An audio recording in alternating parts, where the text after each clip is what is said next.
No, because Halo Studios not only hosted a livestream showcasing content from the Last Stand update, but they also detailed the next two updates, Legacy and Reclaimer. When the Last Stand update hits in just a few days, the game's going to be updated with a host of new additions that range from sandbox updates, PVE content, and Forge additions, to cosmetic additions, new customization options, and more. There's a lot to cover, so let's just get started.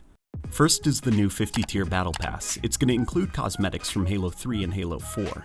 Remember those heavy infantry marines from Halo 4? The paintball-looking dudes? Yeah, their helmet is being added to the game, and they even got retconned as Oni officer helmets. And if those don't float your fancy, the EVA helmet from Halo 3 is also going to be making an appearance in this. If you like red versus blue, you know this one is the meta.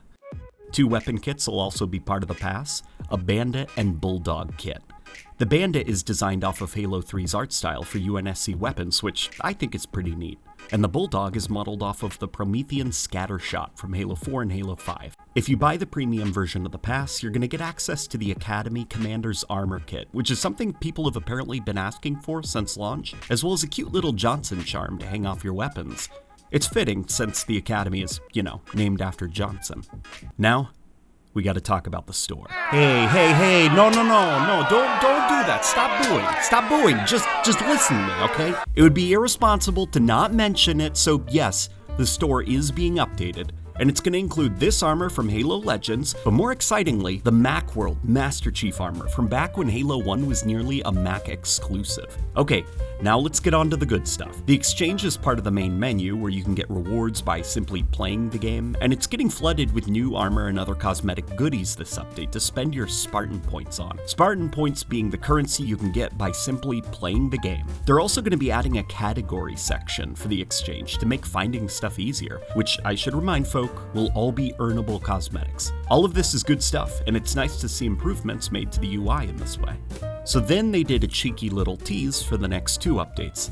Legacy is going to be a Halo 3 themed update, and it's going to add EOD, Scout, the security helmet, which is known to us cultured folks as the Marathon helmet, as well as the Rogue helmet from Halo 3. No recon, weirdly enough, so I hope that that's being saved for some cool sort of in-game community event or something. Also no Hayabusa either, but that one's a little bit more understandable. And after that, Reclaimer will be themed around Halo 4, and it's going to include Venerator, which apparently has fans, Fotis, and Wetwork, which also has fans. But let's get back to Last Stand. It's happening. New weapons are being added to the weapon bench for customization. The Avenger SMG, the Forerunner Heatwave, the Banished Needler, Banished Shock Rifle, and new Banished Mutilator Shotgun are all going to be customizable. If you want to make your Heatwave look like a giant chocolate bar with a keychain dangling off it, go ahead. Just make sure you have a good coating for it. But yeah, about the new weapon. The Banished Mutilator will be a brand new gun not just to the game, but to the Halo series. It's a double-barrel shotgun with gravity hammer tech on the end. This thing was data mined, 3 years ago, I think? And was recently added to the game's files in an unfinished state. And it somehow ended up in the content browser, which meant a lot of us got to goof off with this thing early in its untextured, unpolished glory. So the Mutilator has 2 modes, a standard shotgun firing mode, or a secondary firing mode where it shoots both barrels at once for maximum damage, and, of course, a gravity melee attack. I'm personally excited to play with this thing because it looks genuinely creative as a sandbox edition, and it is going to be a power weapon. Okay, do you remember the live service story for Halo Infinite's multiplayer written by Joe Staten? Well, it's back, sort of. So let me give you a quick recap.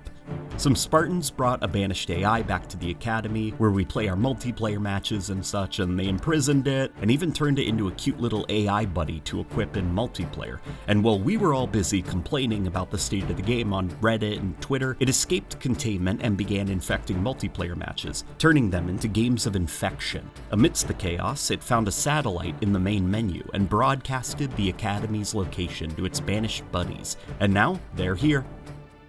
These firefight missions are linear campaign-like experiences, where you're going to need to help Marines, scrub data archives to prevent them from falling into banished hands, and do other activities before escaping via Pelican. Apparently another mission will be centered around vehicle gameplay, which is cool that they're thinking about different Halo gameplay fantasies. If you were disappointed with the lack of linear missions involving Marines in the Halo Infinite campaign, I think you're gonna like these. They look really fun and I can't wait to play them personally.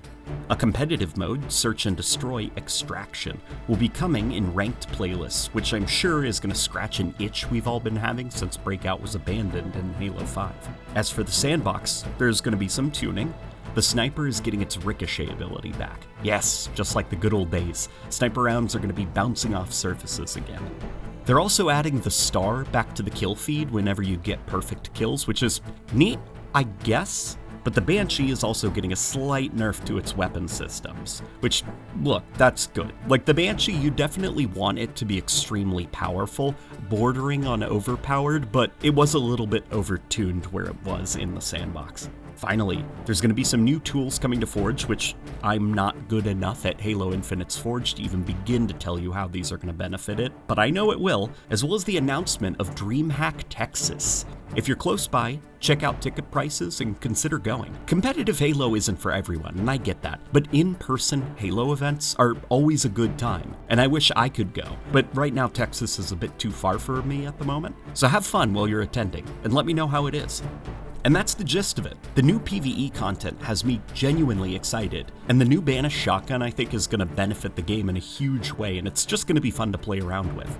Cosmetic stuff is always going to be a bit more subjective, and while it does look nice and all, I really wish that these weapon kits were instead weapon variants to fill up the sandbox, similar to the Avenger SMG, and yes, the Fuel Rod Spanker. Hey, stop! You put those tomatoes away! So yeah, that rounds out this update on the, update. If you need something to listen to while waiting for Last Stand, consider checking out Warthog Radio. It's the podcast run by me and LateNightGaming. We recently had Hidden Xperia on, and we upload every 2 weeks. Subscribe, like this video if you enjoyed it, and hey, give the YouTube algorithm a yummy treat by commenting how you feel about the update.